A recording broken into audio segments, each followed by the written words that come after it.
I'm Andy Dwyer, and when I'm not pulling suckers off my tomato plants in my garden, I'm stacking Benjamins.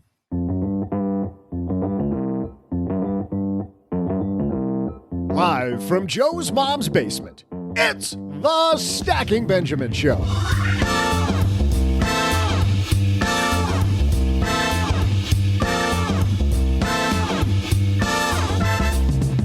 I'm Joe's mom's neighbor, Doug, and what are some things you should never do with your money?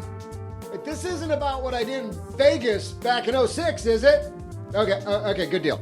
Today, we're going to detail 5 things not to do with your money, none of which are about Vegas or discount sushi.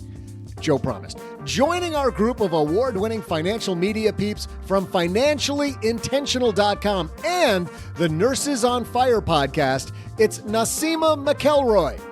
Next, from this podcast, please welcome a guy you've heard not enough of, OG. And from LenPenzo.com, it's Wayne Newton. Oh, man, it's not Wayne Newton. It's just Len Penzo.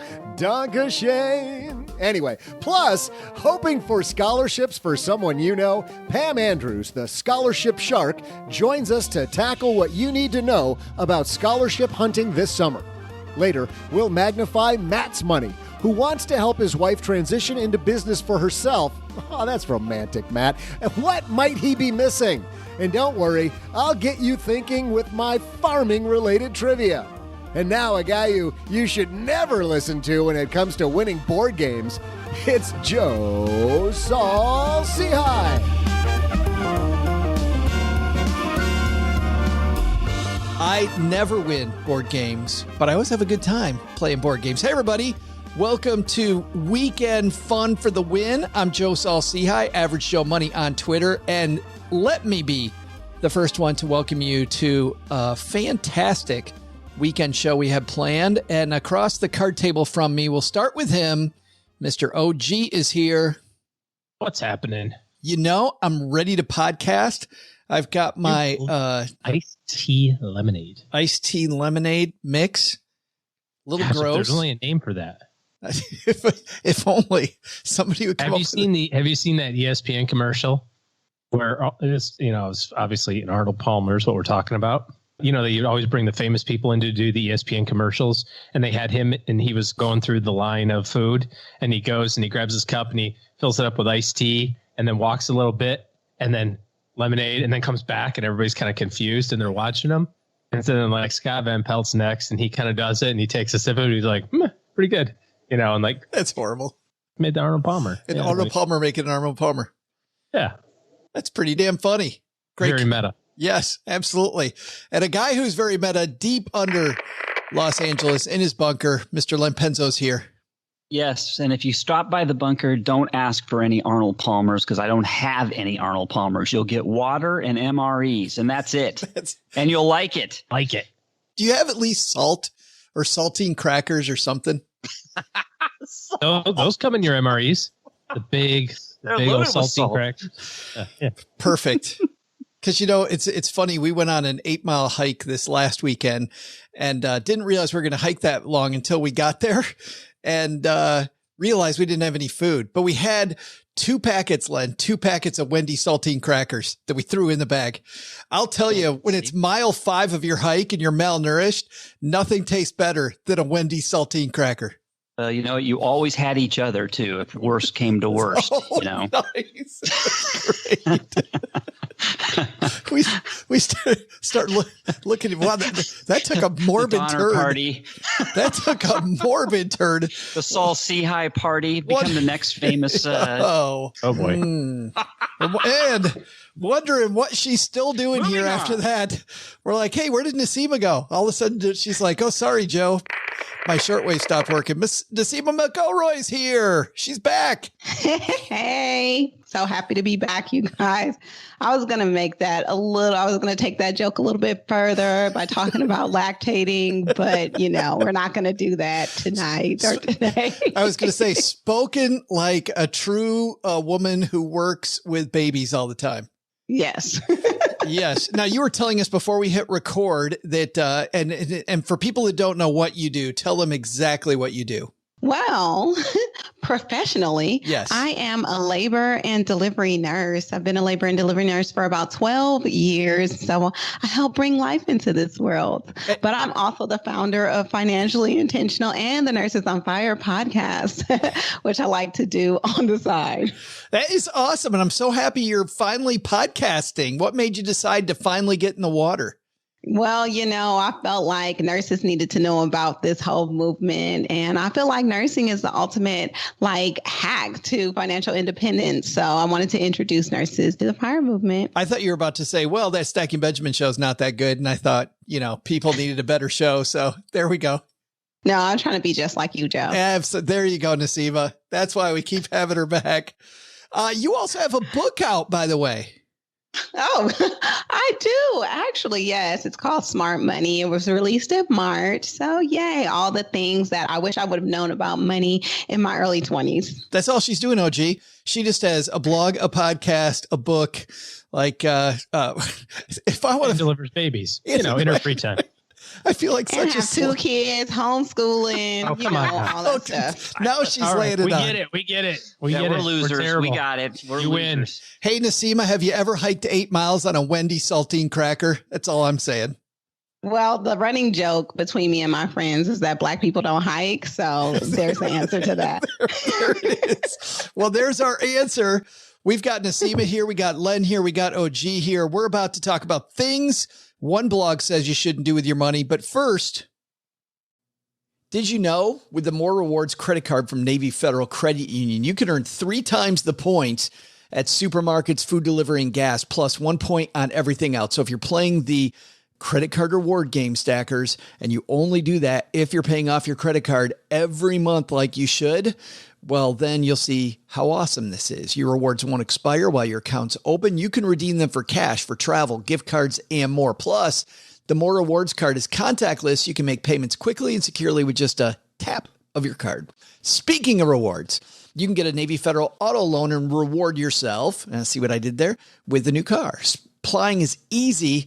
You can do it on their mobile app, online, or by phone, and it's so fast, you can get a decision in seconds. Right now, rates are as low as 1.79% APR plus, and I love this. Use this every time with Navy Federal's car buying service powered by TrueCar. So amazing. You can shop, compare, and save on your next new or used car. So whether it's your first car or your dream car, Navy Federal can help you cruise into a monthly payment that meets the budget, and you know that you can afford it. Navy Federal, our members are the mission. Insured by NCUA, open to the armed forces, the DoD, veterans, and their families like me. American Express is a registered service mark of American Express used by Navy Federal under license. Credit and collateral subject to approval, rates subject to change, and are based on creditworthiness. Rates available for new vehicles. Message and data rates may apply. Visit NavyFederal.org for more information and to apply. All right, guys, let's get into this. 5 things you should never do with your money, according to experts. Well, according to thesavvycouple.com. So let's roll. Hello, darlings.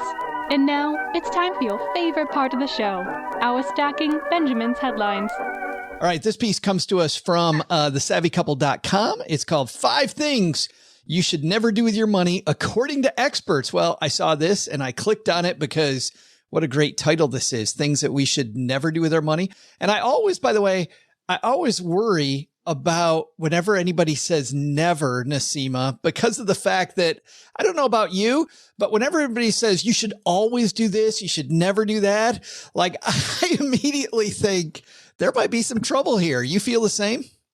Kind of reminds me of Dave Ramsey. Oh, nice. Wow. Kicked it up a notch. We went there immediately. Yes. What do you mean by that, Naseema? Like never invest while you're paying down debt, things like that. Yeah, I think when you fall into like dogmatic kind of ways and principles when it comes to personal finance, you get yourself into trouble a lot. And so I don't agree on the always and never. Maybe, just maybe, though, this piece is going to knock it out of the park. Let's look at the first thing on the list and see what we think about this one. Number 1, never use just any bank. It can be tempting to stay with your first bank from when you were younger, but is that the best place to keep your money? We recommend you check out one of our favorites, Chime. I should also say, by the way, On the top of this piece, it also says this article sponsored by Chime. So that might be why they're their favorite, because they just put money in the savvy couple's wallet. But Len, this idea about any bank, never use any bank, is that number one on your list of things you should never do with your money? No, the first thing on my list of things I should never do with my money is take a whole bunch of it, put it in a bonfire and light it. That's number one on my list. So no, that's not. You actually, wait a minute. The woman that just said that there's no nevers and no alwayses was like, she gave you serious head nod, Len. Well, there you go. So there's at least one thing you should never do with your money. With banks though, yes, I do agree with the point that you can stay with the same bank for too long. And what I mean by that is over time, let's say, and I know these interest rates are terrible anyways, but just for example, a savings account interest rate is it drops and drops and drops. You are maybe missing opportunities for some higher amount of interest. You've always got to shop around and keep your existing banks honest. So same thing with fees. If they add new fees, I know my bank on occasion, the banks I've had in the past, they'll add new fees and it just ticks me off. And so I shop around and change banks. So I know it's a hassle. Don't do it a lot, but you got to keep them honest. Don't get me wrong, Len. We're going to have the Magnify Money segment a little bit later in the show where we talk about how you can shop around and look for banks that have better fees. But in the big scheme of things, a bank with super low fees versus a bank paying a little bit higher interest on your money, how big a decision is this? Well, I don't know. It depends how much money you're keeping with them, right? I mean, what you got to do is you got to look at how much money you're keeping with them and what those fees are. And you got to kind of figure out the interest. There's a rate that you're paying based on those fees, right? So you got to kind of figure that out yourself and then do a comparison. So you got to do the math, really. Naseema, Len talks about comparisons. What do you look for in a good bank? First of all, I don't keep a lot of money in banks. And so some of those things aren't really as important. What's important to me is that my bank is accessible to me, meaning that I feel like historically banks have a lot of issues with people of color. So I want to make sure I feel comfortable at my bank. So that's before any fees or any interest or anything. I want to know that I'm a value customer. I like community banks because I can form personal relationships with my bankers. Those things are important. I also need to know what the bank invests in. And so I like socially responsible banks that invest in the community. So those are some things that I look at. But I love to comparison shop when it comes to services that banks provide, as far as like interest on car loans and things like that. And I think that Magnify Money is an excellent resource for that. And I use them often. We were talking to Terry Williams. I don't know if you know her, the president of One United Bank, the biggest black-owned bank in America. And she was talking with us about some of the issues that banks and people of color have had historically. And a lot of banks building things for other people on the backs of communities, people, Naseema, that can't afford all these fees that they've been handed. Yeah, it's a lot. I grew up in a family that was largely unbanked or underbanked. And so I'm probably the first person in my family that even looks at kind of fees and things like that or relationships with banks. Most of my family just has a huge mistrust. But you said that you don't keep much money in a bank. I'm assuming that money is not underneath your mattress at home. You're keeping money elsewhere? Yes, definitely. I love to have my money invested in working for me because, I can work harder. I mean, my money can work 10 times harder for me than I can work for it. So I put it to work, and sitting in a bank, it's really not working that hard. Oh, gee, when it comes to bank, this thing is at number one. Where do you sit here? Well, I think, in the bigger scheme of things, I should say the costs and benefits and all that sort of stuff are really quite secondary to the relationship that you had, like Naseema said here, and then also kind of what are you looking for? If you just need to keep a few $1,000 in a savings account or in a checking account as you're kind of don't spend any energy on this. I've just gotten the latest book by Greg McKeown, Effortless. He wrote Essentialism, but he talks about like the minimum effort that's required to achieve something. I just think it's so funny the amount of time and energy spent trying to identify the bank that's going to give you the 0.002% rate of return instead of your 0.001 for your $847 that sits in your savings account. It's like, my goodness, that's such a waste of time and energy. Instead, try to find the opportunities that are going to be the big bangs for your buck. If you have to borrow money, make sure that you are getting a good rate for your mortgage, or if you're borrowing money for a car, try to find those things. And sometimes those things come with relationships at banks. We redid our line of credit at our house, and our existing bank, that credit union that we've used for years, just didn't really want to play nice. And I don't know why, because they've been super awesome. Went across the street to the different credit union. They said, well, yeah, we can do something, but it would sure be nice if you had a bank account here. I said, sure, we'll move all our stuff. That's fine. But like Len said, you don't want to be playing that game every other month. That's a once every couple of year type thing. Yeah, unless you're, we had the gentleman from Baraboo, Wisconsin on, the stacker on recently, who does the savings account game where he's just getting those rewards for signing up. And he was making thousands of dollars doing that. So if you're playing that game, job. Yes, that's is a his job. Side hustle. That's correct. Speaking of that, number 2 on this list is never pass up free cash. And I go, duh, I love free cash. But then I look at what the free cash is that they're talking about. And Kellen writes, who would say no to free money? Well, in fact, a lot of us do pass up on these kinds of opportunities. If you're looking to get your hands on some free cash, we recommend you sign up for Inbox Dollars. I'm like, what is Inbox Dollars? And here's the link. You get, here's the paid link. You get your free $5 money. You could turn your downtime into moolah. Time is money, right? You could easily make money with a good side hustle. And I immediately thought, good side hustle. Yeah. Naseema, seems Inbox Dollars is answering surveys, watching videos, they're signing up for different things and getting paid for it. Is that your idea of a good side hustle?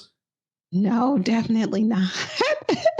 It sounds like a time suck to me. I mean, like, if you're just a couch potato, you might as well just do it. But the best side hustle or the best way to generate extra income is actually at your main job. I mean, I'm sure just by working 1 extra hour of overtime, you could have probably paid for or made more money than this can earn you in a year. So I'll pass.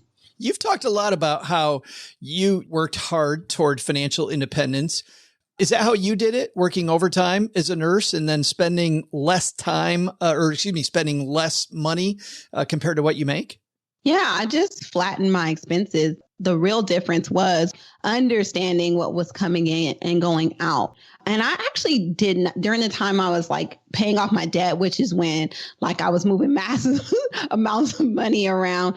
I didn't work overtime. I just like really, really maximized every single one of my dollars. But working overtime has been a great leverage for me to add to my investments and other things like that. But yeah, that is an ultimate way to grow your income. Like, people look outside all too often for ways to generate income when they could probably like save time by just saying, hey, I can work an extra hour today or work an extra 4 hours. How did you flatten your expenses? Because a lot of people work that extra hour of overtime, and I'm sure you see it all around you. People work that extra hour and then they, that gives them permission to spend more money. Yeah.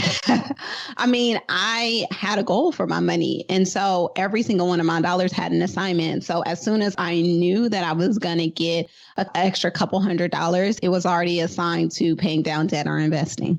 It sounds like a YNAB type approach. Like every dollar has a job. Is that you?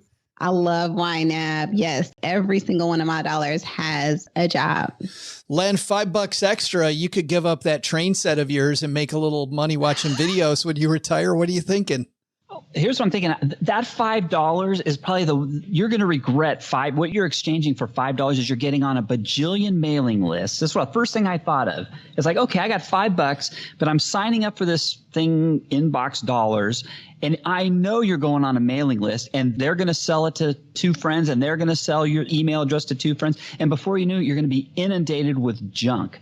So before you take something for nothing, think about what you're actually getting. I mean, usually when somebody's willing to give you a token amount of money for something that you think's free, you think really hard about really who's really making out in this deal. Oh, gee, do you agree with Naseema that the best way to make more money is through your main job? Well, yeah, I mean, probably.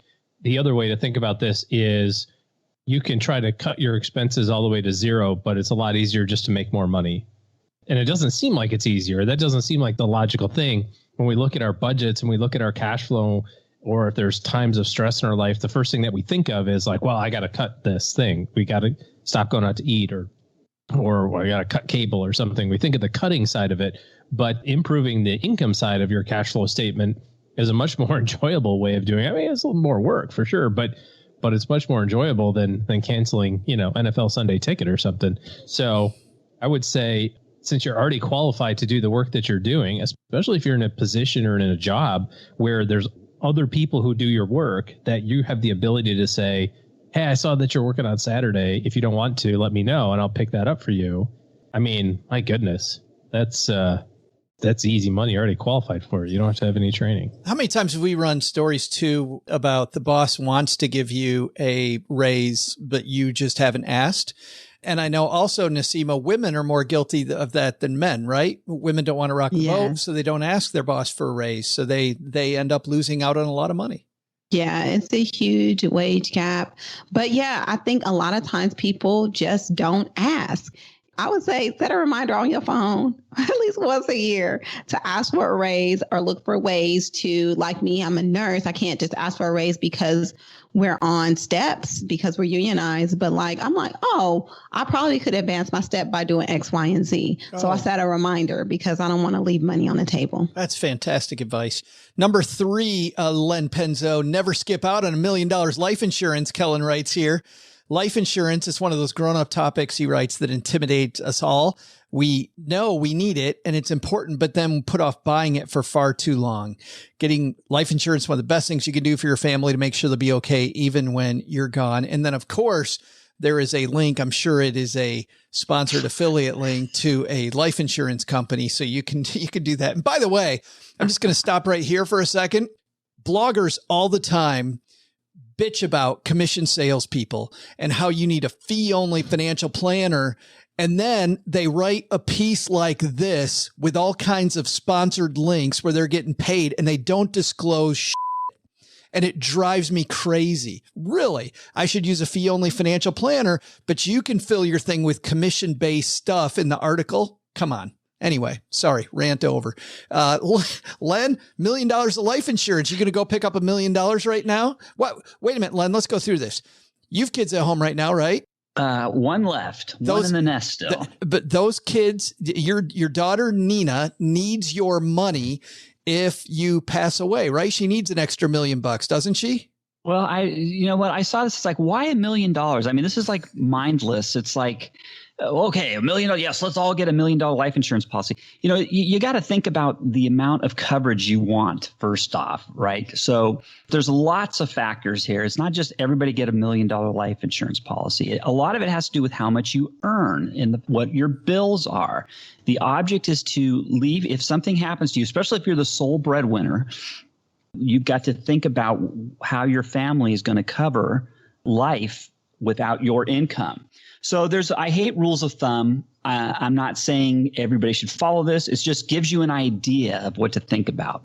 So basically the rule of thumb is, I think it's 6 to 10 times your income is what you would get for life insurance. That's just a rule of thumb. There's a little more into it than that, but that gets you in the ballpark. But wait a minute. So, you've already got, you're somebody though, if you took 6 to 10 times your income, I have been a financial planner, Len, for a long time, but I'm thinking that number is way too much life insurance for you.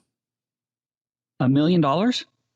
I'm just thinking I'm thinking 6 to 10 times your income where you're at financially in your life is way too much life insurance. That's why yes. And that's why rules of thumb, they're terrible. But they just kind of get you in the ball. You're correct. I don't even have $1 million life insurance policy. Funny, because I thought the exact opposite. I thought the exact opposite. I was like, wow, that's not even close to enough. What, $1 million isn't enough for Len? No, the 10x number. I started with a $500,000. I started with a $500,000 policy. I've still got a $500,000 policy. It's kind of, what's funny is the longer you live, you don't need as much, right? Life insurance, because the later you pass away, the people you're leaving behind don't need as much money.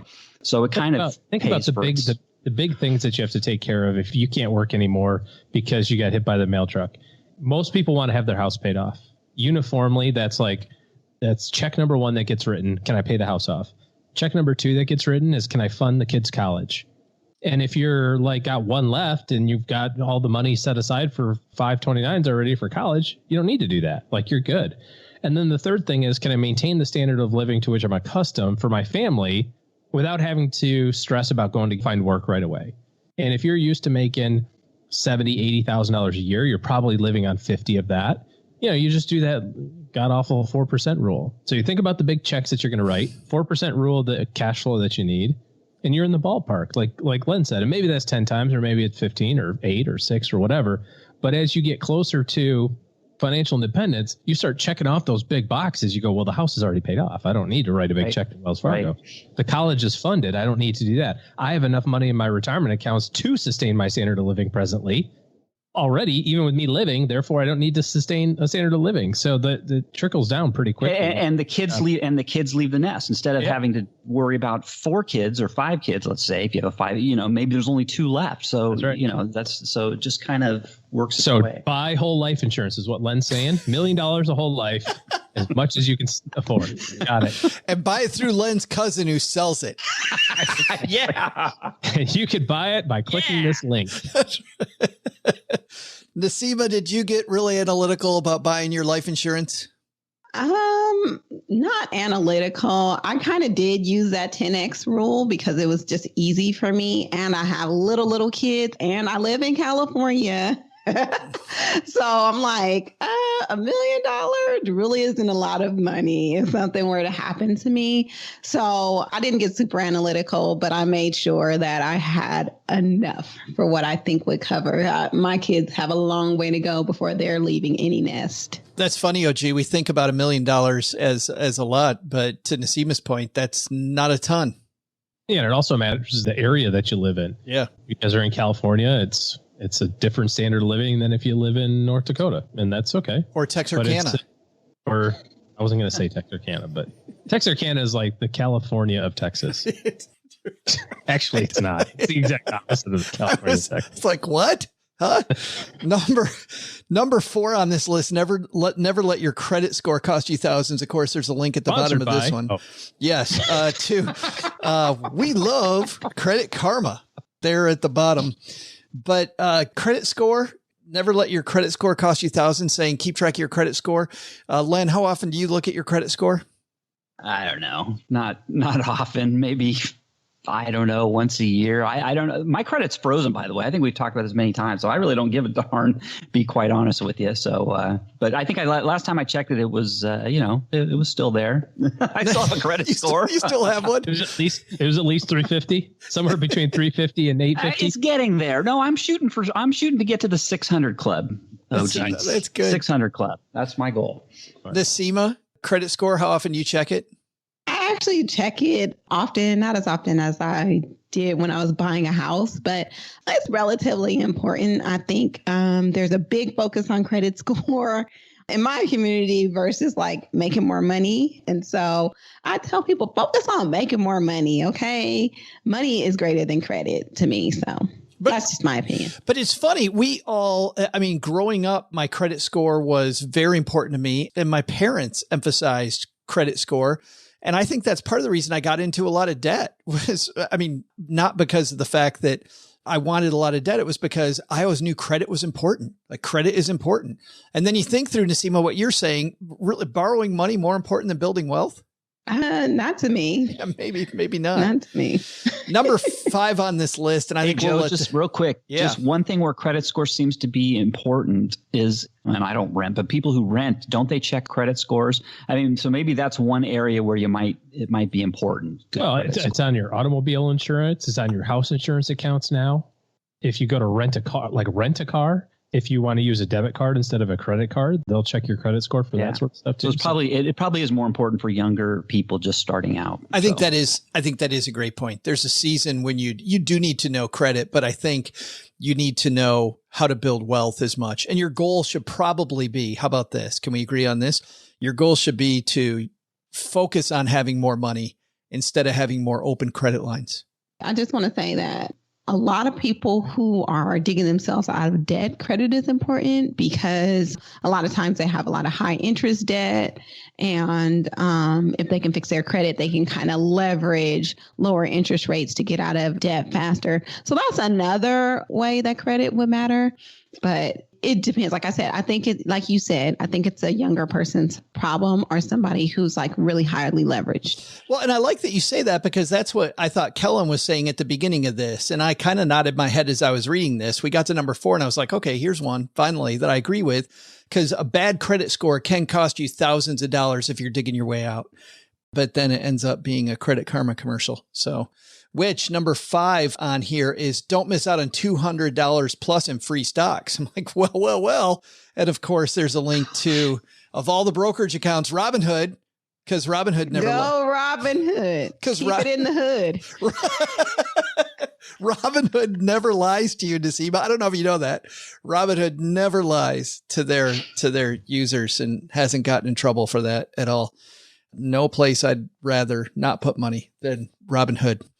Sorry to Kellen for kind of calling out this piece because, Kellen, this is not the only bad piece like this on the internet, but I want to kind of wrap this up with, you can't just look at a piece like this. Much like OG, we talk about when you watch CNBC, when you're watching anything financially related, you got to ask, where's the author coming from? And here, clearly, we've got 5 links to products that pay Kellen in this piece, right? I mean, it's just like if we get somebody who's a growth stock fund manager on CNBC, they're going to talk about how now's a great time for growth stocks. It's all the same. Or AMC, but yeah, same. Yeah. GameStop all the way. GME to the moon. You believe it's still going on. Crazy. Let's talk about your takeaways. Maybe not from the piece, but takeaways from the discussion. We'll let our guest of honor go last. Len, biggest takeaway from today's discussion? Gosh, don't burn your cash. OG? I think that while we kind of poked a little fun at kind of the way that the message was delivered, I think that there's a couple of good messages here. You know, think about how you spend your time and energy. Set yourself up for success. And when you think about the things that you want to spend time and energy on, it's making more money. It's making sure that your family's protected. It's making sure that you know what your credit score is, or more specifically, how it functions. Like, what are the levers that happen? And if you have the ability to influence those, like, for example, we know that 35% of your credit score is based on payment history. Don't be late on your payments. Like, that's a major factor in your credit score. It's not about going out and getting credit cards. That's not about that. That's not how you build your credit score. It's don't suck at making payments. That's the way to do it. So I think it's a function of just like thinking about what makes the machine work and knowing what, where you have to kind of put yourself in it. And Naseema, you got the last word. I guess my biggest takeaway is there are rarely nevers and always when it comes to personal finance. But the general rule of thumb, and we all talk about this in some way, shape, or form, but it's flatten your expenses, increase your investing, and that's the way to build wealth. So all these other nevers and always can, kind of fall by the wayside.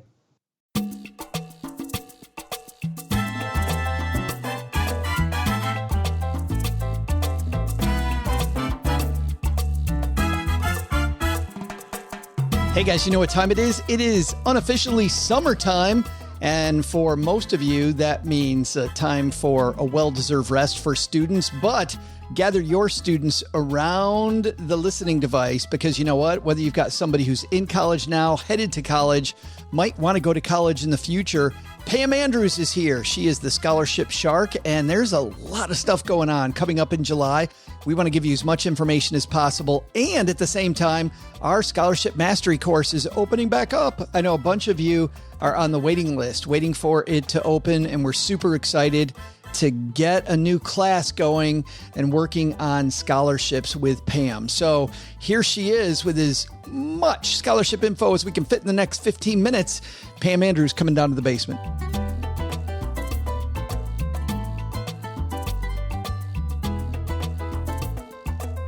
Back again, one of my favorite people in the world, the scholarship shark herself, Pam Andrews is here. How are you? Jeff. I'm doing well. It's good to be here. Well, we've been talking about college a lot, and you've got college front and center in your family. I do. So I just graduated my third of four from high school, and he starts this fall. So last weekend we did his high school graduation, did the backyard barbecue. So it was just really good. It was really good. You know, you think you have forever and then you realize you don't.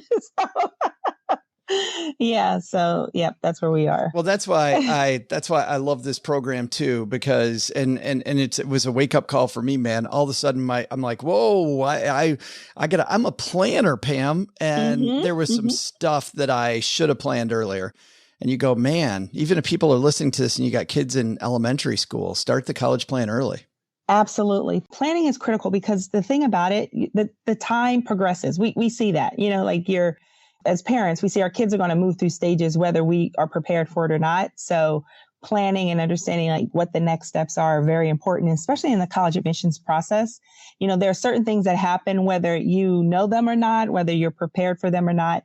And so planning is critical because once those deadlines pass, that's it. The university and the colleges move on with their next steps and their next stages. So it's important for families to understand what those steps are. Let's go through all the hot buttons. We're going to start with the people that are sitting right on top of the hot button and then work our way back. All right. Okay. So if you've got younger kids, you can I don't know if you really want to fast forward because I think that you probably want to hear this sooner rather than later, like what you're going to need to know. But if you're only worried about things for your kid's age, just hit the forward button a couple times. But let's start off with people who have kids going to college this fall. What do I need to know that I might not know? What do people overlook? Is there anything for people that are like your son that are ready to head out? Yeah, so definitely check emails. A couple of things for those on the way out the door. I think this is the biggest transition for parents. Because when our young folks are in high school, we're in the loop a lot, for the most part. But with college, it changes. They're talking to the student. And even though we're responsible financially, at the end of the day, they are talking with the students unless your student has given permission for them to talk to you through this form and this process called FERPA, F-E-R-P-A. That's really important to make sure it's simple. Just log into your student's account in their portal, check the box. Yep, I gave my parents permission to contact the school. So that's really important. But then also have the conversation with your student, like stay on top of their emails, especially this time of the year. So we're coming out of spring, going into summer, a few weeks or a few months, really. This is the last summer. There's going to be a lot of correspondence in terms of medical information and activities and course registering and paying. Typically the first payments are due around July 1. And one thing I want to say too, in terms of payments for students going in, a lot of times families don't know this, but let's say your student hasn't won all the money or you don't have all the money that you need just yet. Check with the schools for installment plans. A lot of families don't know this. And so here's what I tell families. If you've already had a budget, you've already been paying money for soccer and dance lessons and music and all of that, and you're used to having a budget for your household, for your kids, now just simply shift some of that money over. So with an installment plan, you can spread that out over the next 5 months or 4 months or 3, however, each school has different plans, but that helps. And we've done that. We've done that with kid number 2, where she didn't win it all. And that was one way we were able to remain debt free. So we just simply said, okay, this part is uncovered. We still want you to apply for a few more scholarships, which she didn't because, social life happened and grades, which was fine. But it was manageable because we got the installment plan. And the reason why I say this now in June is because typically you have until about July to do it because those first payments are due like July, August, really important. So stay on top of your students' emails, ask them for their login information, And just simply, you have to bug them. And, even though our kids are very responsible, it's okay. Yeah, it's okay to stay on top of it. Well, they haven't had many deadlines like this where they're adamant deadlines. I mean, these are serious, real, right now, get the stuff done or bad things are going to happen deadlines. Absolutely. Like they will send your kid home packing. If that bill, if it's not covered, they're not going to be taking classes. And we're starting to see many campuses are opening back up because remember last year, the global pandemic happened and most, if not, pretty much all not all, but, majority of the campuses had that residential experience. So many are opening again. And so we're back in that mode of, okay, I need dorm supplies and moving and, depending upon where the school is, the travel to there and move-in day. And so it's kind of back. I don't say back to normal, but we're slowly moving in that direction. Let's go to the next group of people. And these are the people that you work with a lot, people that have maybe juniors this year, right? Yeah. Or rising seniors, rising juniors, that group of people that are right now in the wheelhouse for a program like our program, Pam, the Scholarship Mastery. Yeah. So this is a time when it's never too soon to think about the money. So this is a time when they can start to do one of two things, either apply or prepare, or both, really. So there are scholarships available right now for, students who are graduating seniors, of course, and then juniors and even, younger, slightly younger. But this is a tip I like to share. Take a look at what's coming up, those upcoming deadlines. So there are going to be a lot of deadlines in the fall. There are going to be college application deadlines, and there are also going to be scholarship deadlines. And so take a look at all of those and begin to gather your materials. What does the application require? Think about who's going to write your reference or your recommendations. And these are the same people who will probably write them for you anyway for your school. So just go ahead and ask them now and lock it in. But begin to do some of that research, begin to apply. Because it's easier now, the summer, and July and December are big scholarship months. It's a good thing, and then it's where it's tends to not be good. It's good because you have free time because you don't have school. But the challenge is you have free time and you don't have school. So, students tend to check out mentally and say, oh, I don't want to write this essay or I don't want to do this. But this is the best time to do it. What type of scholarships are big in July? They're just a lot of private, a lot from law firms, dental firms, different foundations. But a lot of the private money's July money. A lot of the private, absolutely. The private money. And it often, you have fewer applicants again, because students, they're transitioning. The weather's nicer. You're getting out. School's behind them for the year. So a lot of times they're just not thinking about money. And so, this is just a really good time to take advantage of that because you're going to have fewer applicants in the pool. Who are the resources you tell kids and parents to turn to at their school to know when schools are visiting, right? You got colleges that come visiting, college nights. Who do I interface with at school to make sure I get all that info? Yes, your guidance counselor is the go-to person. So I say do it one of two ways, or if not both. So definitely have a conversation with your guidance counselor, as well as, and I'll tell you in a moment, some of the other things you want to talk to them about. But go to your school's website to see if there's an upcoming college night. Sometimes they will have college fairs, visits, an information night on maybe how to fill out the FAFSA, or they bring in speakers. Like, I speak at schools. And so, they will bring in outside resources. So find out what that is and get those on your family calendar in advance. And this is for, your 9th, 10th, 11th, and even your 12th graders. But when it comes to the guidance counselor for your rising seniors, what you want to do is also ask, what's the best way for me to get my information from you? So your guidance counselor will have to submit your high school transcript to the colleges. And what typically happens if you're not planning, like we talked about a few minutes ago, if you're not planning, then you're going to be like everyone else. And in the fall, a week or so, or even a few days before, trying to figure out how to get it from them to the school. And your application is incomplete without that. So it's really important to know in advance, do I do it through our school portal? Is there a form I need to complete? Are you mailing it in manually? Some schools use Naviance or parchment. So it's important to find out, how do I get my high school transcript submitted? And knowing that early on is really important, as well as they will also complete what's called the school profile for your application, so that when schools are looking at you as an applicant, they know, they're asking themselves, did Johnny choose the most rigorous courses? So there were 10 AP courses available and he didn't take any. So that way, when you're completing your application, maybe you can give some context as to why you did what you did or didn't do. The guidance counselor is also providing a profile, letting the school know what is available at the school and a little bit about this school. Is it a magnet school, a charter school? Is it, whatever's happening at that school, a STEM school? So they provide all that background information. So when they're looking at you, they understand context for each individual student.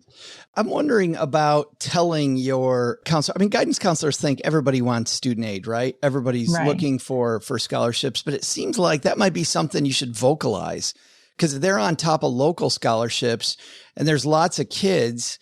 I mean, I'm just thinking about advertising for yourself a little bit. You know what I mean? Yes, for sure. So one of the things I make my students do early on is meet with their guidance counselor and say, I'm applying for scholarships. Have any come across your desk? I want to know about them. And I'm even willing to sort the mail and go through it, like volunteer to do that, because what you have to realize, your guidance counselors are also dealing with behavior. So it's not just the academic, but it's sometimes they're also a resource in the school to deal with some of the other student conflict and relationship and some of that other stuff, not just college and career readiness stuff.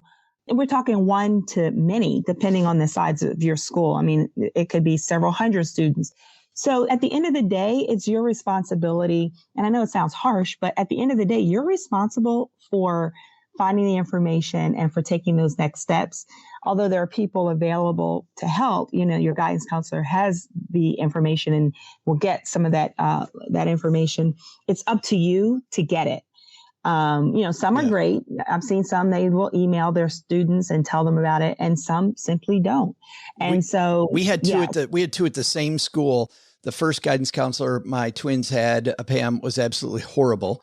And it wasn't just us. Our junior year, kids' junior year of college, she got let go.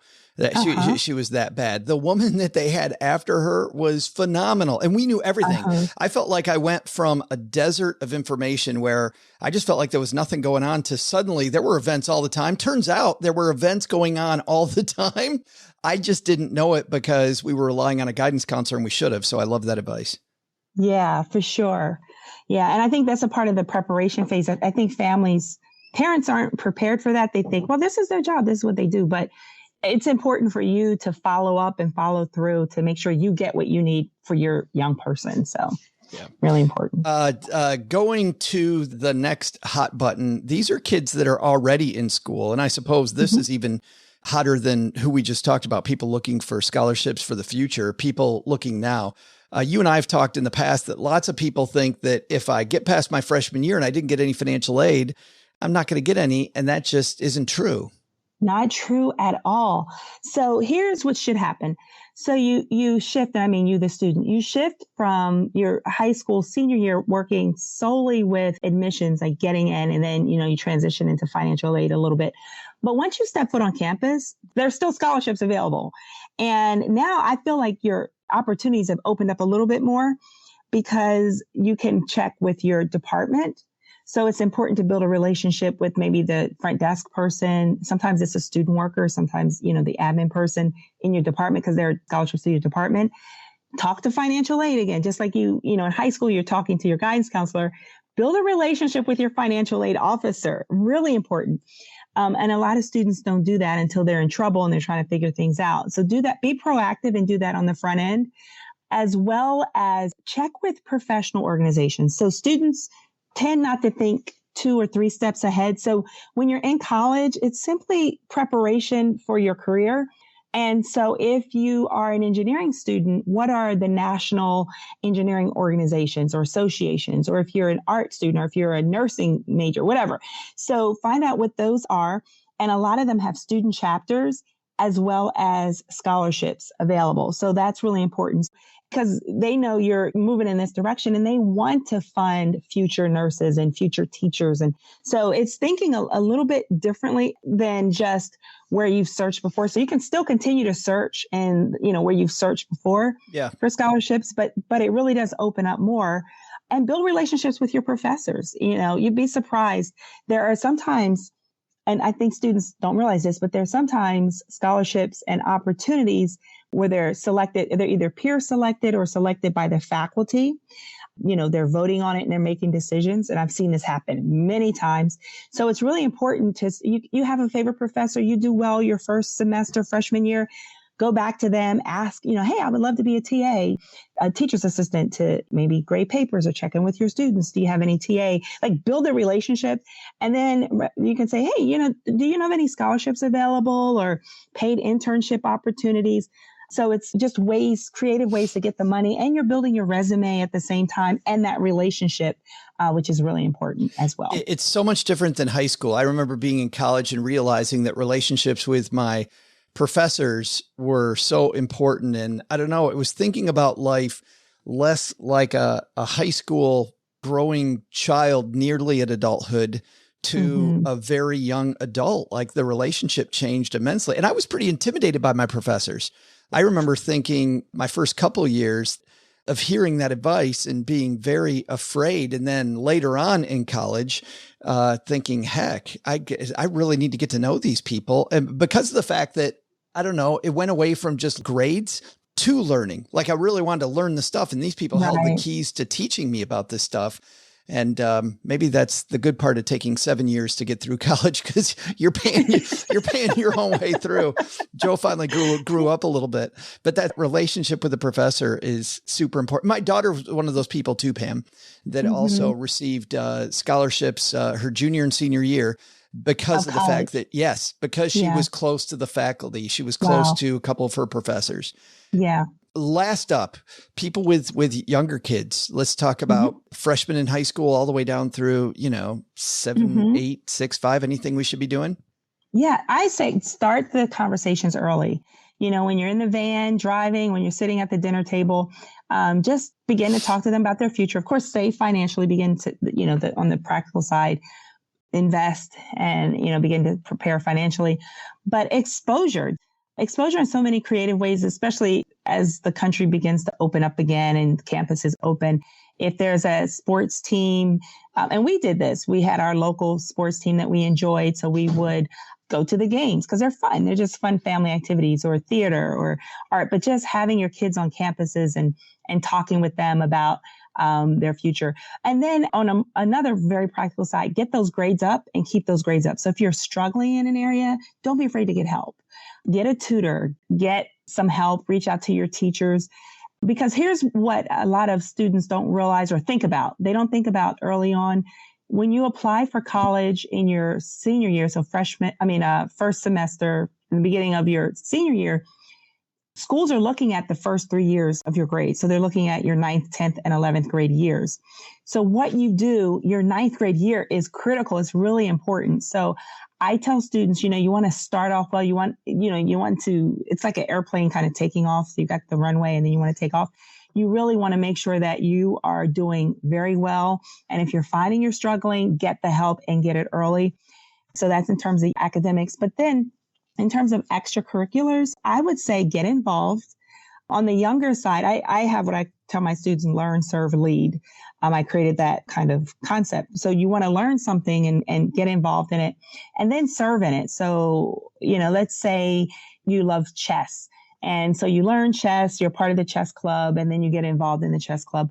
But at some point by junior year, you want to step into leadership. So maybe there are chess tournaments, or maybe you create a very creative fundraiser for, I don't know, the seniors in the park who play chess, whatever. But just begin to think, you want to go a little bit deeper. So it's okay to have many interests and explore many things early on. But as you get higher up, you want to really, it's like an inverted triangle. You really want to hone in on a few things and master those few things and do those few things well. It's so exciting. And to your point at the beginning, it goes so fast. So get moving. The good thing is, Pam, you and I have a place where people can go to get ready. I know we have a bunch of people who are on the waiting list, waiting for the doors to open again. The doors are opening today to our Scholarship Mastery program, where you can work with Pam. And actually, if you're a parent, you'll be working with Pam a little. But the thing that we love about this program is that the student will be working with Pam and with a group of like-minded students. And what's really neat is not only do you learn about college, but you're also getting some life lessons about playing to the judge, right? And about filling out a LinkedIn profile. I love the fact that you do that with people. Where can people go to get more information, Pam? Yeah. So if you go to stackingbenjamins.com/scholarships, you can get more information on scholarship mastery. We only open, and this is very intentional. So I tell people when we open, if you've been sitting on that wait list, now's the time to get in, especially since, okay, so this is June, those big scholarships. Now's the time to build the whole engine. And there are scholarships now, of course, in June, but there are going to be a lot more in July. And you want your student to go ahead and take advantage of that. And there's power in the group. When we're all moving forward and, there's that level of accountability that happens that just doesn't happen on your own.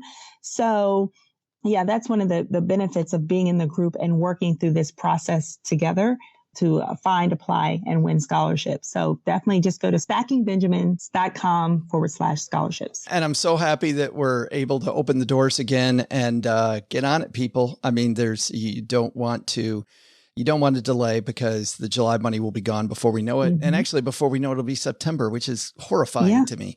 Yes, just ugly. Pam, thanks for hanging out again. And let's go help some kids get some money.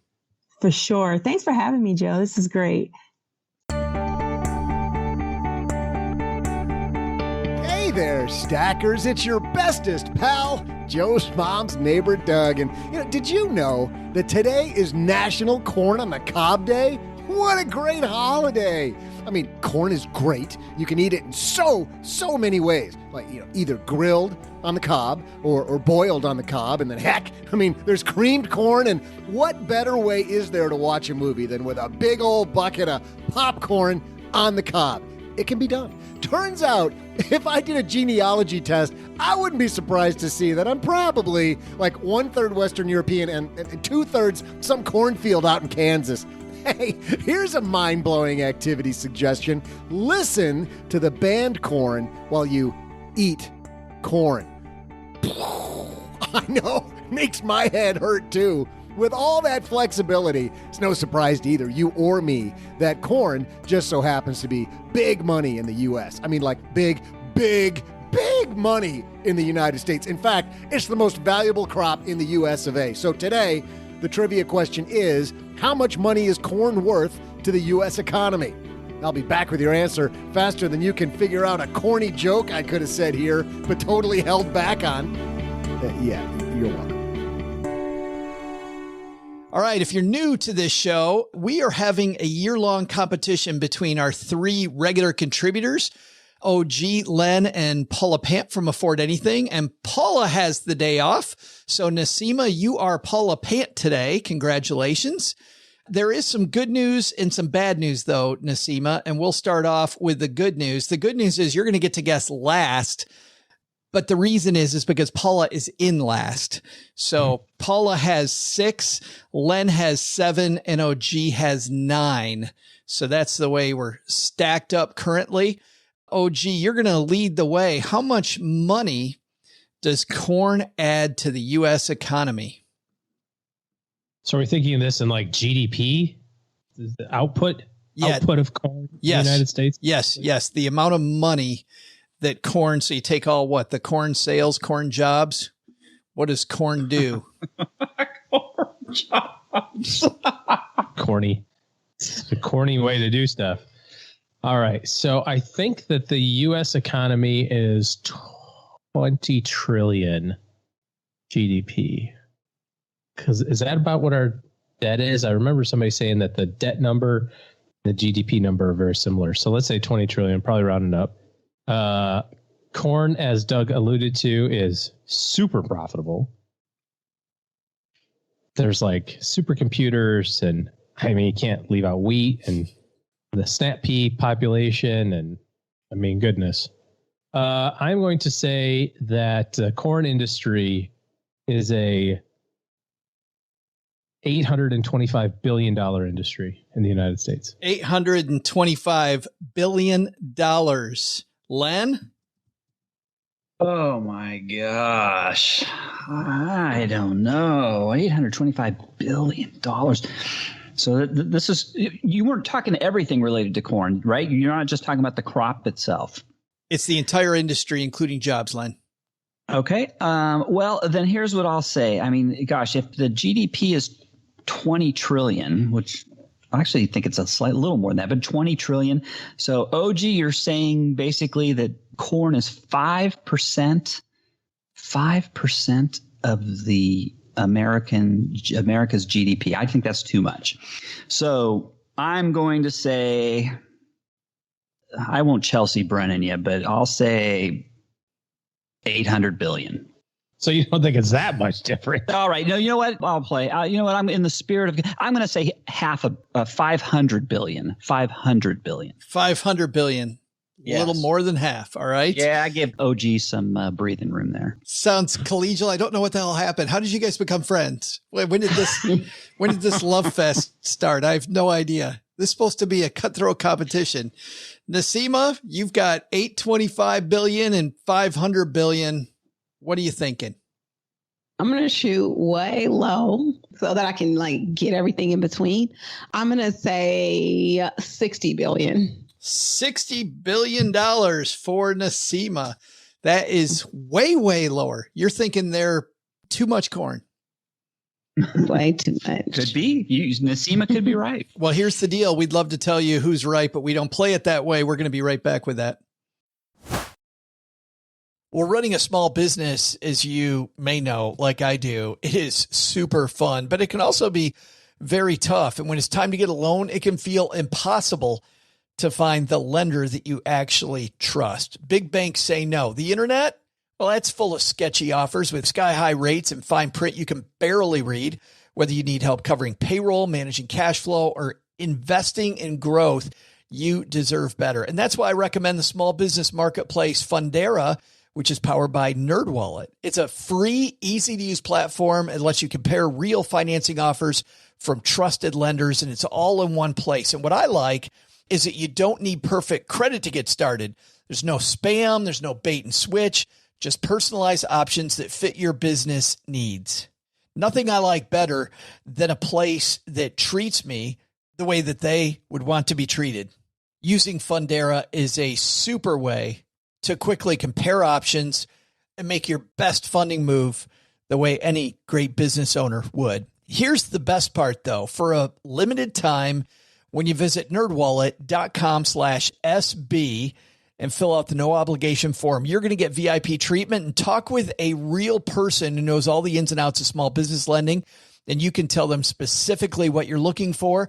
They can tell you specifically which options you should probably consider most. Don't risk your business on unreliable lenders. Go to nerdwallet.com/SB to learn more and find the funding you deserve. Fundera Inc. NMLS ID number 1240038.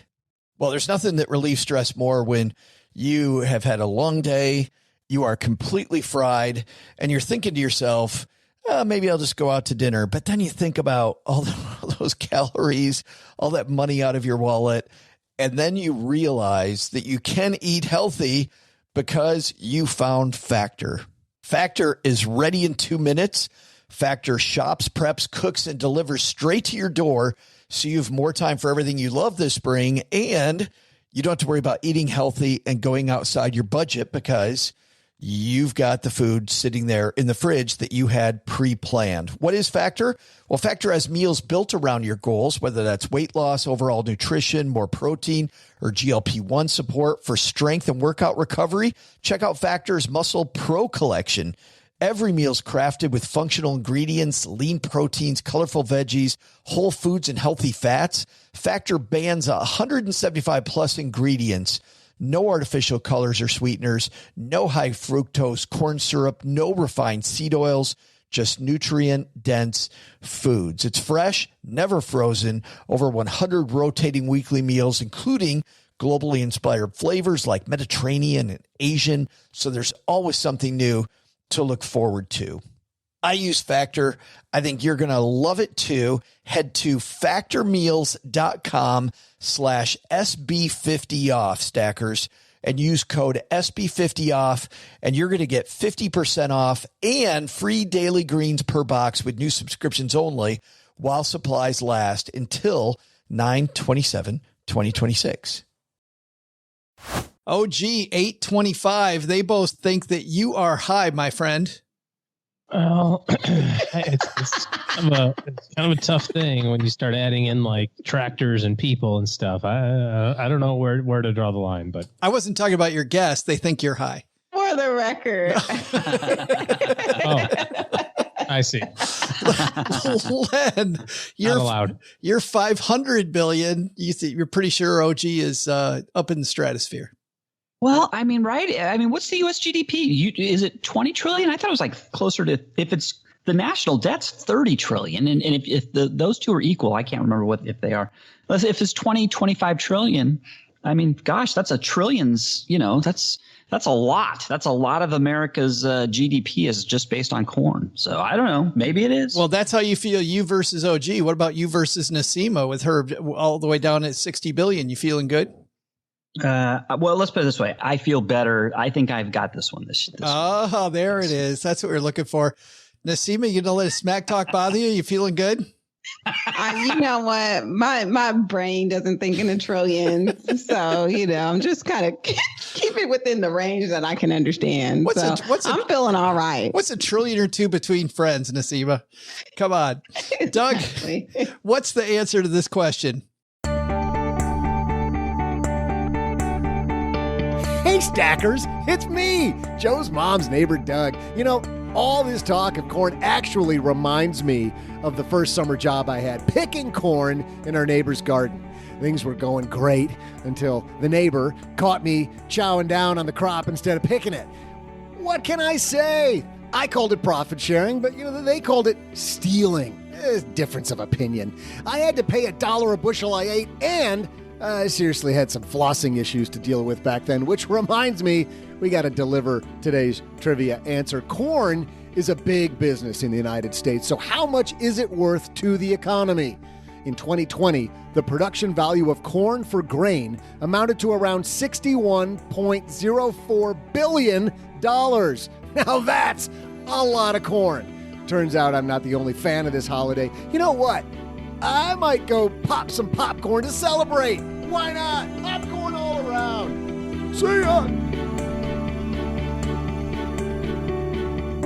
Wow. Good job, Naseema. Almost nailed it. Naseema, almost exactly. I told you. Man. Big. That was a good guess. She's like, I'm going lower. What made you to 60? Like, how did you pick 60? Just It's a round number. so amazing. Well, Paula can't win on her own, but Naseema can win for her. So that's good. I'm so happy. Paula should call me and thank me personally. I think she needs to. The type of season she's having, she needs to. Hey, before Naseema, it's just good that OG didn't win. He's running away with it. So that's good. Anybody but OG. Before Naseema gets too big ahead here, let's take out the magnifying glass and help somebody do better with their money. Today's hotline call comes to us courtesy of MagnifyMoney.com. Naseema, when you head to StackyBenjamins.com/MagnifyMoney, what happens, don't you? Oh, of course. And we get to magnify. Click the link. You can do it. No, I can't. We get to comparison shop, unlike we did earlier in this article where we just picked one bank. We can see all the banks that there are to choose from. We can shop for different car loans, different interest rates on houses. So we can magnify our money in a multitude of ways. Amazing. Over 92% of the products available online, all ranked, as Naseema said, at MagnifyMoney.com. Go to StackyBenjamins.com/MagnifyMoney for more. We make a good 1-2 punch there, Naseema. That's good. Today, wouldn't that have been hilarious if she wouldn't have known that answer, but she'd know what corn contributes to the economy, but she couldn't have answered the Magnify Money question? That would have been funny. Today, we're going to help Matt and Matt's spouse magnify their money. Say hi, Matt. Hey, Joe and OG. This is Matt from Atlanta, Georgia. I had a question for you. So my wife is a speech therapist, and she works part-time as a 1099 contractor for another therapist. And during the pandemic over the last year, she's had some extra time off and started to think about it and do some math and realized that she could essentially double her hourly rate by going into business for herself versus working for this other therapist. The downside would be she would have to figure out some of the systems like medical billing and scheduling kids. And so there's a lot of fear and hesitation on her end about the headache of the extra administrative tasks, which I'm trying to encourage her that it wouldn't be as bad once she gets going. So I was hoping you guys could help me think through, is there anything I'm not thinking about as far as going into business fully for yourself for some. Thanks. And of course, the recorder cut him off. But thank you, Matt, for the question. I think we got all of it. And by the way, thanks to your wife, too, as a guy that is a natural stutterer and had lots of speech therapy growing up. Man, how just great work from those people. Guys, what do you think? Going into business could double the hourly rate. Len, what's your first thought? Yeah, absolutely. I would. I mean, it's always better. Working for the man you're never going to get rich working for the man. I've sort of told my kids that too. It's like the people who really are well off, and you'd be surprised, the people who do things for themselves and they start their own businesses or do their own thing, because the man takes, he's in it to make money naturally. But like I said, you're not going to make money unless you do it for yourself. So yes, go ahead. Don't worry about things like, how am I going to pay do the payroll and all that? All that's automated. You can buy software for all that kind of stuff, and it takes a lot of the guesswork out of it. Don't be intimidated. Well, I was going to ask, Glenn, how does he alleviate her concern then for that area? Because I know how scary that can be. I mean, I didn't start a podcast for a year. You remember this, OG? We didn't start for a year only because, I knew all the sound equipment piece. You and I had worked in radio before. I couldn't figure out how the hell this file got from us here in this discussion onto my little phone. That took me a year to get over that one little hurdle, which, Naseema, you probably have seen. It's the easiest thing on earth. It is so easy to get the file there. How do you get rid of that fear, Len? I think you've got to just jump in and just do it. You got to throw your fears away. Being an entrepreneur you have to be willing to take those risks. And fear is your worst enemy when you're starting a business. You just got to jump in. You've got to set a goal and do whatever you have to do to meet those goals. But don't be afraid. Just get your feet wet and it'll get easier. You'll learn. You will learn over time. Just get going. It sounds like what you're really saying is go ahead and be afraid, but don't let it stop you. Yes, that's a good way to put it. That's natural, right? The fear is natural, but you will look back and you will thank yourself. Naseema, serious head nodding going on from you. Yeah, when he was asking the question, I knew the answer already, because as a speech therapist, I feel like there is so much unlimited potential for her earning, because it's something that's truly needed. And I know that she wasn't maximizing her income working on call for somebody. I just think the sky is the limit for her. And I think this is the greatest time to start a business, because number one, you have a whole bunch of resources, like Len was saying, that are automated, as far as you already have it just in a box, payroll, insurance, all those things where it's just plug and play. But then also there's an opportunity to network like no other, when she can network with other speech therapists who have done that can cut that learning curve in half. And there are so many resources just on your everyday social media platforms where she can get in contact with someone, if not someone in her professional organizations or at her current job. Or if she ain't scared, just ask the person that she works for. Most likely she'll be able to, or they'll be able to share with you the information. So it's really not that hard. There is the fear of the unknown, but yes, her earning potential is limitless. And I would say, go ahead, girl. But you and Len talk a good game, Naseema, but you both work for somebody else. You're not doing that yourself. So why not? Why didn't you go off on your own and, I don't know, be a midwife? I don't know. Deliver babies on your own. That's a very interesting question because I'm actually a nurse practitioner and I could start my own practice whenever I wanted to. But this is my thing. As I said in the beginning, I have my personal finance platform. I have my podcast. I have my 2 kids. So it's easy for me to go to work and collect my checks and then be able to focus on all this other stuff. So it's just about the timing that I'm in my life right now. I'm at in my life right now, but it seems like she's in a position where she can transition. For me, it's just, I mean, delivering babies is easy. Running a podcast is hard.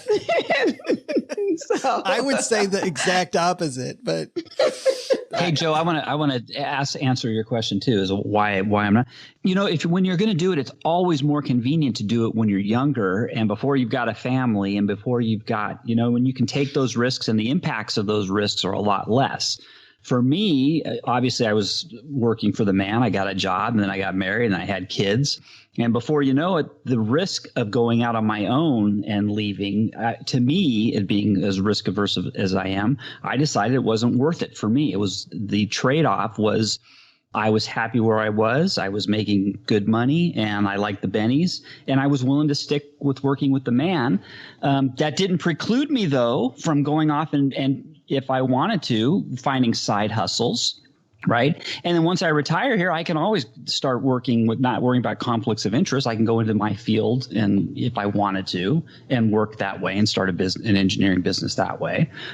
So it's kind of where you are in your life, too. Right. So that's why I tell my kids, if you're going to do this, start early, start now. Think about it when you're younger. That's the time to do it. Start your business when you have less risk. You have less to worry about if your risks don't quite work out, if your dreams don't work out. Well, and something else, and I love all that, Len. Something else while you were talking that I was thinking of was something Naseema said about speech therapists as well. If she already has a line of people at the door, so she doesn't have to worry about marketing that much, Len. I mean, if you started a new business in your field, you'd probably have to do a fair amount of marketing, I would think, to get out there doing it. For her, if she already has a bunch of patients waiting. Yep. That's true. That is one of the hardest parts. I want to talk to you two first because both of you full-time work for somebody else. Oh, gee, you've worked for yourself for a long time. So what would you say to Matt and his spouse? Yeah, only ever worked for myself.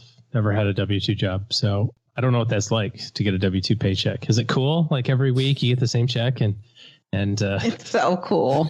You never have to worry about anything, You like employer provided benefits and stuff like that. Like when you get a 401k match, it's not just really you just giving yourself money from one different pocket. Like, yeah, I got a 401k match today. So what's up? I like the 5 weeks of paid vacation. I mean, there are bennies to working for the man. There are bennies, but your better odds of getting wealthy are working for yourself. Yeah.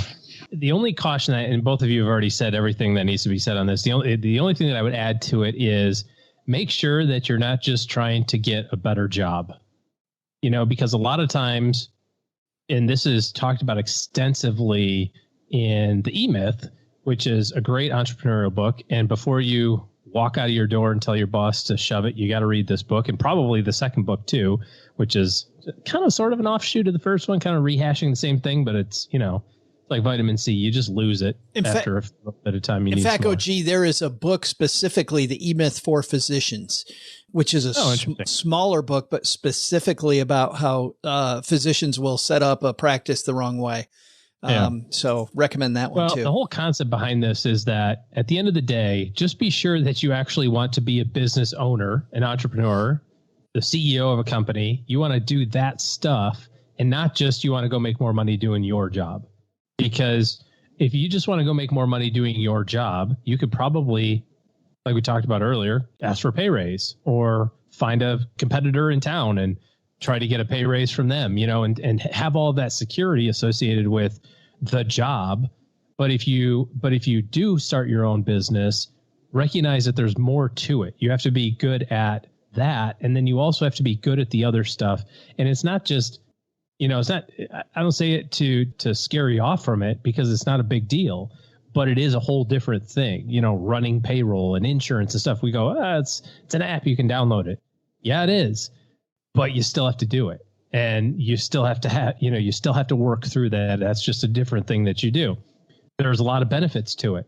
You get to set your own hours. You get to charge your patients whatever you want to charge them. You get to, work the days you want to work and not the days you don't. And you don't report to anybody. So there's a lot of great things on that. But just make sure that the motivation isn't, I think I'm underpaid and I want to get paid more, versus I want to start something and control the destination of this, of this endeavor.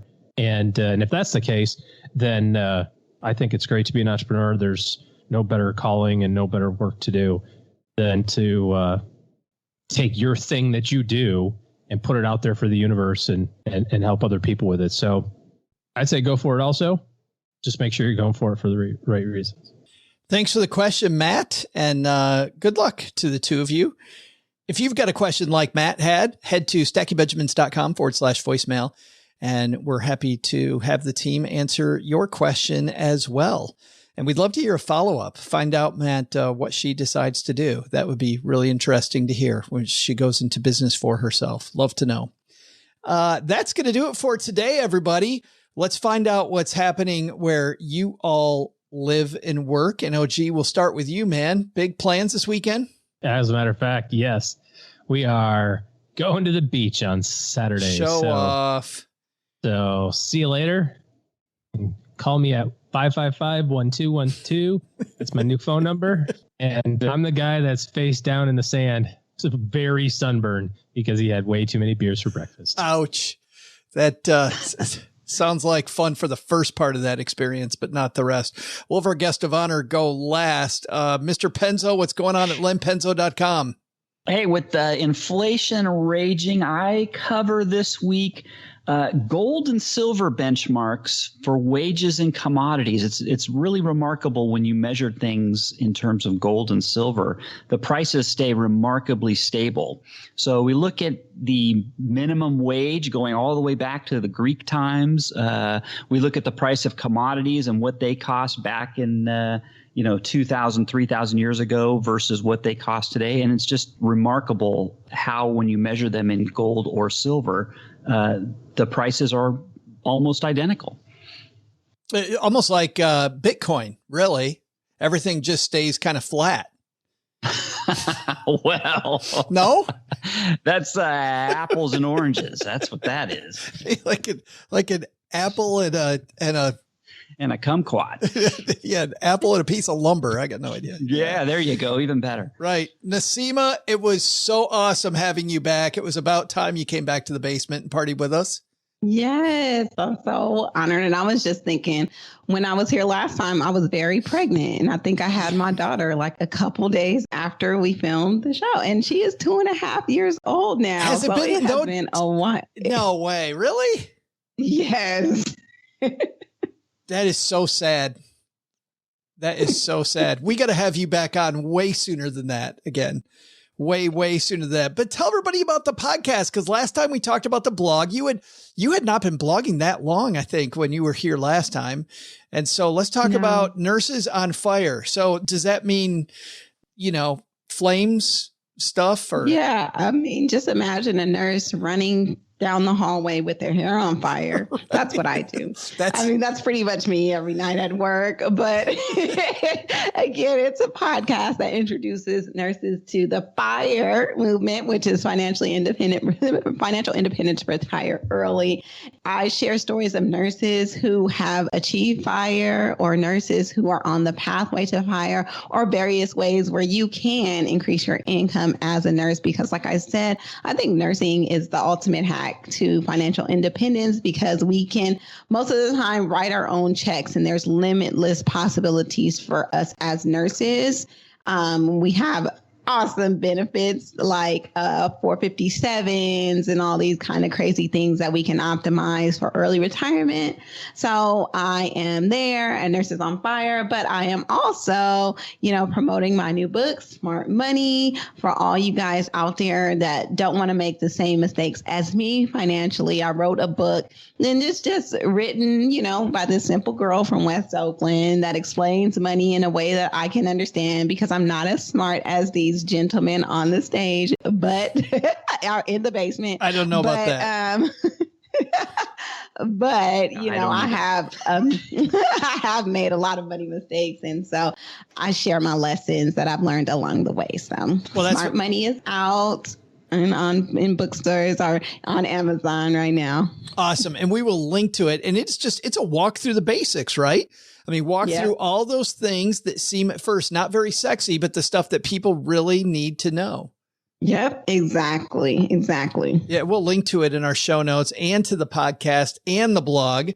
I feel like when Naseema's on and this and that and the fourth thing she's doing on our show notes page at stackingbenjamins.com. That's going to do it for today. Doug, you've got it from here, my friend. What should we have learned today? Sure thing, Joe. I'll tell everybody what we should have learned today. First, take a lesson from our roundtable. Just because something is a financial rule of thumb, that doesn't mean it's right for you. I mean, everybody's got different thumbs, right?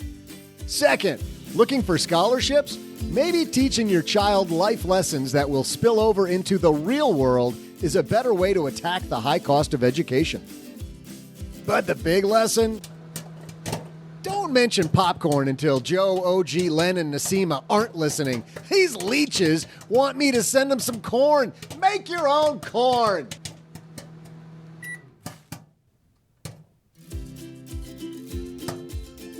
To learn more about our guests and for more resources, you can head to our show notes page at stackingbenjamins.com. To learn more from Naseema McElroy, just head over to financiallyintentional.com or check out her new book, Smart Money, the step-by-step personal finance plan to crush debt. And to see what Len Penzo is up to, just head on over to WayneNewton.com. I'm kidding. Go to that old LenPenzo.com site you've been to like 1,000,000 times before. This show is created by Joe Saul-Sehy, produced by Karen Rapine, and engineered by the amazing Steve Stewart. Online, visit us on Twitter at SBenjaminsCast or on our Facebook page. I'm Joe's mom's neighbor, Doug, and there's a 73% chance that I played Chuck on Happy Days. SB Podcasts may receive payment on the show from sponsors and guests in the form of books, giveaway items, discounts, or other remunerations. That's a big word. There's no way you take advice from these dorks, but like Joe's mom always says, don't take advice from people you don't know. This show is for entertainment purposes only, and before making any financial decisions, consult with a real financial advisor.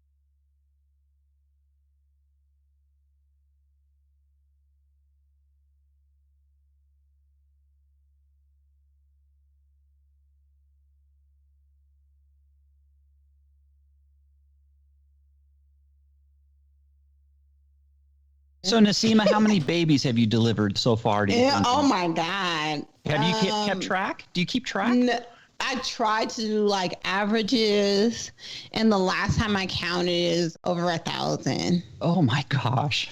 Yeah. Great. Over 1,000 over what length of time? 12 years. Holy cow. Yeah. I remember the last time you were here, you were telling us stories about husbands feigning. Yeah, didn't we? Yeah, I know. It's all talking to you. That's right. Oh, yeah, we always have an eye juice. on it. We always have an eye on the dad, and we're like, "Listen, honey, we don't need another patient, so we need you to go sit down." How many dads come in who have just eaten a tuna fish sandwich? Hey, easy. I'm right here. I am right here. It's worse. It is worse than that. Naseema, it's like the stuff doesn't go away. I make one drunken mistake with coleslaw, and I'm still getting reviews about it on our show. I mean, let me just ask you this before you move on. Did the tuna have pickles in it? Or pickle relish? I don't like all that crap in my tuna. Do you? I put pickles. No, I don't, but a lot of people do. Maybe cucumbers. If you don't have pickles, you can do cucumbers. Same. We were just fresh. No, yuck. We were just in the hill country of Texas, and we stopped at this great restaurant, and the server, she was fantastic. But she said, she's like, now we just do our tuna salad though. We just do it just straight ahead, just tuna salad. There's no, like, I'm going to be disappointed that there's not all this muckety muck messing it up. This past weekend, I went to a wedding of a friend of mine here in Texas, and his family is from Florida. Her family is from California, and they live here. So it's a COVID wedding. They were married a year ago in just a quick ceremony. They were supposed to have their wedding last year. And so this year was the party, and it was catered with barbecue and like barbecue sandwiches and barbecue tacos for appetizers. And, there's brisket and chicken and pulled pork and beans and potato salad and just like you're at a barbecue place. And we went up there for dinner, and the guy who's serving the brisket, he's like, "Oh, would you like some brisket?" I'm like, "Yeah, of course." And then like the next 4 people behind us are like, you could see him kind of looking and going, "Nah, I'm good." And I just kind of looked back at the guy and I went, "They're not from around here." He's like, "I can tell." Because you could see the people at the wedding are like, "So baked beans and potato salad?" It's like, no. This is barbecue, man. Like, this is, come on. This is really good. And it was actually really good. Really, quite surprisingly good too, which is fun. But fantastic. You might not poop for a week, but who cares? Is that too far? Was that too far? I don't know. Naseema, what is the wildest thing though that's ever happened? Are you allowed to say this happened when you're delivering a baby? Oh, crazy things. Joe, you are asking for it. You know the stuff that happens. This whole episode, I'm just asking for it. Let's see. A lady comes in. She's like ready to go. She's about to pop this baby out. And I check her, and we do it manually with our fingers. And I come out and there's poop on my finger. And that means the baby's butt is down. So instead of a vaginal delivery, we have to do a crash C-section. So those are the kind of exciting things that we have to do. But that baby probably will not forgive me for where I placed my finger. You know what? There's poop on my finger right now. And cut.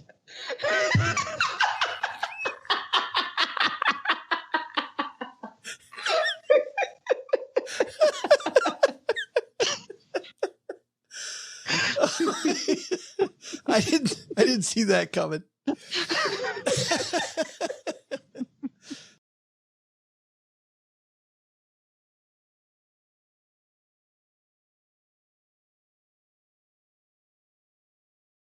What are you still doing here? Even the dessert is over. Well, as long as you're here, did you know that with a More Rewards credit card from Navy Federal Credit Union, you can earn 3 times the points at supermarkets, food delivery, and gas, plus 1 point on everything else. Your rewards aren't going to expire while your account's open, and you can redeem them for cash, travel, gift cards, and more. The cool thing, Stackers, is because you pay off your credit card every month like you should, you can play the reward game. And with this reward card, the More Rewards card is contactless. You can make payments quickly and securely with just a tap of your card. By the way, speaking of rewards, you'll get a Navy Federal auto loan. You can get one. Doesn't say you will get one, but you can get one and reward yourself with that new car that you need to get from place to place. Applying's easy. You can get it on their mobile app, online, or by phone. It's so fast, you'll get a decision in seconds. Right now, rates are as low as 1.79% APR. Plus, with Navy Federal's car buying service powered by TrueCar, which is so awesome. I've saved so much money using that. You can shop, compare, and save on your next new or used car. So whether it's your first car or your dream car, Navy Federal can help you cruise into an affordable car with a monthly payment that you know you can afford. At Navy Federal, our members are the mission. Now you can go home, Stackers. Have a great day. Insured by NCUA, open to the Armed Forces, the DoD, veterans and their families. American Express is a registered service mark of American Express, used by Navy Federal under license. Credit and collateral subject to approval. Rates subject to change and are based on creditworthiness. Rate available for new vehicles. Message and data rates may apply. Visit NavyFederal.org for more information and to apply.